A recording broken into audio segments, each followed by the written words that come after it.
Սիրելի մարդիկ, դուք ովքեր հիմա այդտեղ շնչում եք այն օդը, որը համեմատաբար մաքուր է։ Դուք խմում եք այն ջուրը, որի համար մենք այստեղ կռիվ ենք տալիս։ Ձեր տեսակրքերում դրգունավոր նկարներով պատկերված են այն կենդանիները, որոնց մենք այլևս չենք հանդիպում։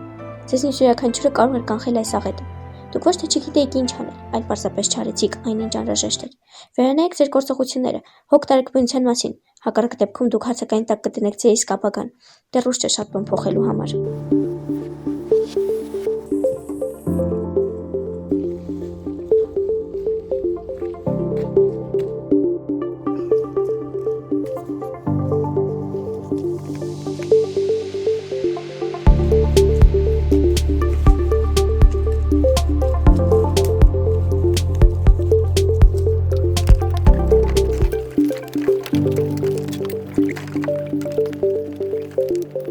Դուք տեսաք մեր հնարավոր ապագան։ Իմ եւ ձեր ճակատագրի բանալիները այսօր յուրաքանչյուրից ձեռքում են։ Այդ բանալիները ձեր ամենօրյա գիտակցված ընտրություններն են։ Մի մոռացեք ապագայի այս կործանարար տեսլականը։ Մի մոռացեք, որ մենք մարդն ու բնությունն անբաժան ենք։ Ես ուզում եմ, որ ես եւ դու լինենք այսպիսին՝ գեղեցիկ եւ ուժեղ։